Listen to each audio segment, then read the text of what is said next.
de Correia. Muito bem, e com a saída de Alexandre Calil, assumiu a prefeitura de Belo Horizonte, Fouad Noman.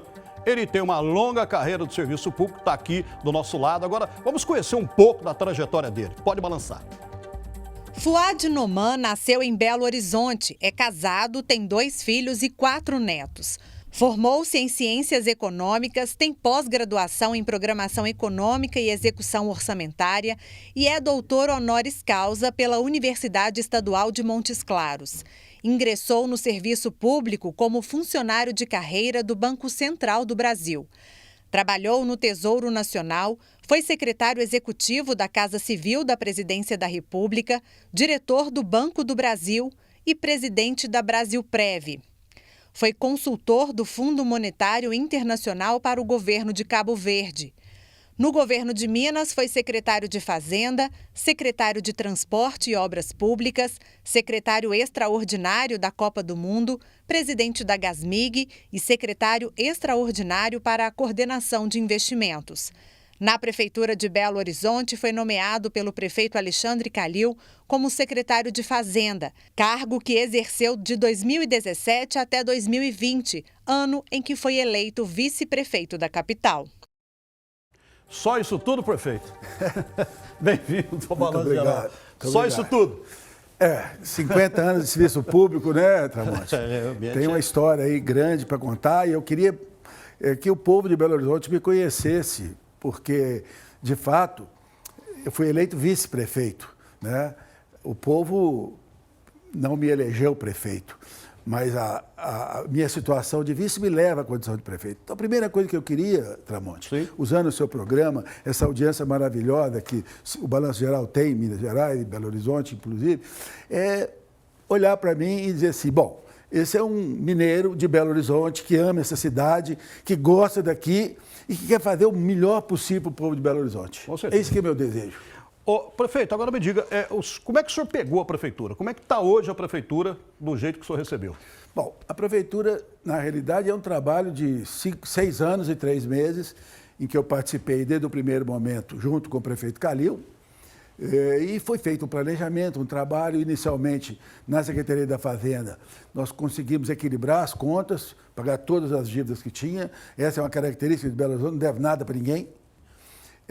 E viemos fazendo todo o trabalho. O Calil e eu sempre do lado dele no que era possível fazer. Nesse segundo mandato, ele me convidou para vice-prefeito e eu passei a coordenar todo o programa estratégico da prefeitura. Ou seja, nós temos muito trabalho feito, temos muita coisa a fazer e estamos criando novas situações para que a cidade de Belo Horizonte se torne uma cidade mais bonita, mais alegre, né? Sem enchentes, sem o risco na chuva, de que as casas possam ser caídas. Temos que recuperar as crianças da escola. Ou seja, hoje a prefeitura está bem economicamente, bem nos seus projetos, mas tem muita coisa para ser feita. O senhor falou recuperar as crianças das escolas. A vacinação infantil, como é que está a situação da vacinação infantil? Porque tem muito a ver escola com vacinação infantil, volta às aulas. Como é que está essa situação, prefeito? Esse é um problema que nós estamos enfrentando, que eu queria aproveitar aqui também o seu programa, para pedir aos pais que levem suas crianças para tomar a segunda dose. Nós hoje estamos com uma primeira dose num nível adequado, mas a segunda dose das crianças de 5 a 11 anos, hoje, Tramonte, só representa 28% da população. Muito pouco. Muito pouco. Isso, inclusive, nos atrapalha de buscar a retirada da máscara em locais fechados, porque eu não posso expor as crianças dentro da escola numa situação dessa. Então, é um pedido que eu faço aqui a todos os pais, mães, responsáveis por essas crianças. A vacina já se mostrou segura, a vacina não traz nenhuma grande complicação para ninguém. Vamos vacinar as crianças. 73% das pessoas que estão internadas ou que estiverem internadas são pessoas que não tomaram vacina. Nós anunciamos isso aqui várias vezes. Pois é. Então, temos que cuidar. A população adulta, nós estamos nos limites máximos, está ótimo. Mas as crianças é uma preocupação. O senhor tocou no assunto sobre o prefeito Calil. Quando ele saiu, parece que ele não saiu muito bem com a Câmara Municipal. Pergunta a situação sua hoje. Como é que o senhor, como administrador público do município, se encontra aí com a Câmara Municipal de Belo Horizonte? Olha, Tramonte, eu sou uma pessoa que estou seguindo o programa do Calil, trabalhei com o Calil, participei de todas as obras do Calil, mas eu sou uma pessoa diferente do Calil, logicamente. E eu entendo que nós precisamos de ter com a Câmara um relacionamento absolutamente democrático, né? Nós não podemos ter conflitos, eu tenho feito isso. Tive 2 vezes a Câmara semana passada, uma para tomar posse e uma segunda para prestar conta. E fui muito bem recebido pela presidente Nelly, pelos vereadores em geral. Vamos ter problemas de relacionamento? Não, vamos ter problemas de entendimento de qual é a melhor política para determinadas coisas. Mas numa conversa boa. Tive agora com os vereadores da área da esquerda para discutir a escola, tive com o comando de greve, tive com vários vereadores conversando, ou seja, a relação está distendida, eu entendo, né? E que nós podemos aproveitar esse momento para dar sequência aos projetos que a gente gostaria na Câmara. Sim, é o que a gente gostaria de ver também, né? Porque com isso, o entendimento, a cidade só vem a crescer cada vez mais. Prefeito, o problema do transporte coletivo. A gente sabe que é um problema crônico, não só aqui em Belo Horizonte, como região metropolitana, Minas Gerais e Brasil todo. Como é que o senhor vê isso hoje? Esse, de fato, é um grande problema. Primeiro, o transporte coletivo de Belo Horizonte está sem aumento de passagem desde 2018. Com isso, e com a pandemia que reduziu significativamente o número de passageiros, o serviço desse pessoal começou a cair. Nós hoje reconhecemos que nós estamos num serviço de transporte coletivo muito ruim, né? Com a greve do metrô, por exemplo, nós estamos afetando mais ainda o transporte coletivo de Belo Horizonte, dos ônibus. A gente está tentando um projeto de lei na Câmara já há algum tempo, no qual a gente quer pagar a gratuidade, porque a gratuidade tem um efeito perverso. O governo federal determina que as pessoas de certa idade não paguem a passagem. Sim. Quem paga? É o cidadão comum. A pessoa que usa, o trabalhador que paga a passagem. Não é muito justo isso. Então, seguindo o exemplo do Senado Federal, que aprovou uma lei para pagamento de gratuidade, a Prefeitura de Belo Horizonte resolveu também pagar a gratuidade no lugar da população. E sugerimos com isso reduzir o preço da passagem. Uma vez que eu vou tirar o encargo do usuário, eu tiro também um pouco da passagem. Por isso apresentamos à Câmara um projeto que paga a gratuidade e reduz o preço da passagem. Mas nós precisamos que a Câmara avalie, estude, aperfeiçoe o processo, mas haja de forma rápida. O sistema está muito no limite. Tem ônibus parando por falta de combustível. A situação está muito delicada. Hoje nós tivemos isso. Nós tivemos notícia disso, que houve a paralisação de uma empresa de ônibus aí por falta de combustível. E mais 70 mil pessoas deixaram de usar o metrô, porque está em greve o metrô, e correram para os ônibus. Quer dizer, o caos continua, né? Nós estamos na seguinte situação. Quer dizer, o serviço está ruim. Eles estão recebendo muito pouco e não conseguem sobreviver. Aí, se eu amarro mais aqui, eu pioro a qualidade do serviço. Ah, não, o serviço está muito ruim. Então, nós temos que fazer o contrário, temos que aproximar. Obrigar as empresas de ônibus a fazer um melhor serviço, colocar mais ônibus, melhorar a condição dos ônibus. Eu vi um dia desse, um ônibus sem o assoalho dele, o que é um absurdo, né? Porta caindo de ônibus. Mas nós também temos que entender um jeito. Ou vamos dar gratuidade, ou vamos ter que aumentar, lamentavelmente, a passagem. Por quê? Porque existe um processo na Justiça determinando ou pedindo que a Prefeitura cumpra o contrato, ou seja, dar o aumento que deveria ter sido dado no final de dezembro.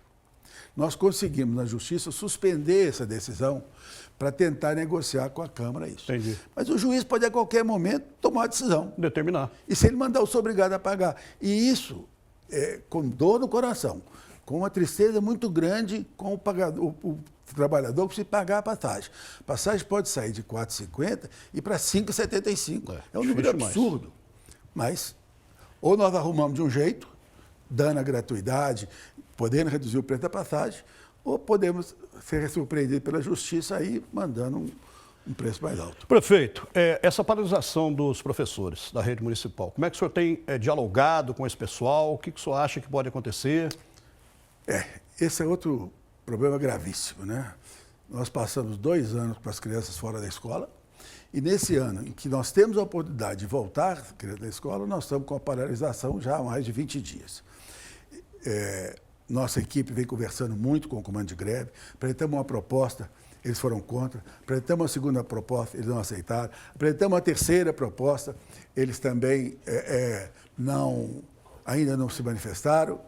Eu tive reunião com eles na sexta-feira passada, pedi encarecidamente para eles que entendessem a situação das crianças e pelo menos suspendessem a greve, mas ainda não foi possível. Hoje tive uma reunião com as vereadoras e os vereadores que estão mais ligados à questão da educação, no sentido de tentar, mais uma vez, apresentar uma nova proposta para que possamos fazer isso.